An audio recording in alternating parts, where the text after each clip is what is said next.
dSHD has gone through suite of audits already, and we're now opening this up to the public. I do want to kind of talk about some of the benefits of dSHD, because dSHD is kind of this first for not only secret network, but also going to be accomplishing some firsts in the cosmos as well. One of the really unique things about dSHD is it's going to be the first private by default native SNP20 liquid staking derivative.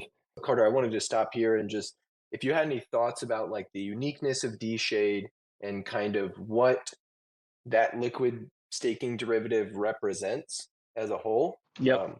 feel free to go ahead. Yeah, so I think the first thing with dSHD to think about is we wanted to launch a natively enshrined liquid staking token, very much so from like a long-term governance and security perspective. What we're kind of seeing is LSTs are launching it, and the demand for the utility they provide is so strong that adoption rushes towards it. In the process of doing that, a lot of governance power is transferred over to kind of the governance behind the LST. And, there's a lot of trust and good stewardship that comes from those LSTs on the governance side, but it still represents like a threat vector.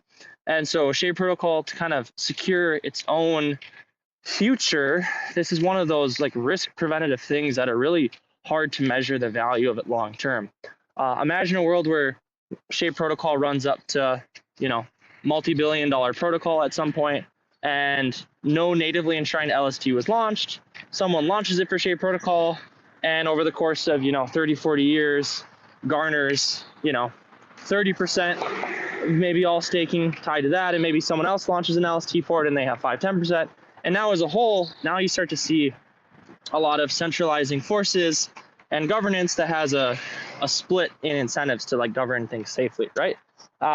And so dSHD, because it's natively enshrined, we're giving people all the utility they want that are native shade stakers, and we're doing it in a way that doesn't fork off governance power to an external third party. And we are really proud of what we have, let's say, established over the last year better.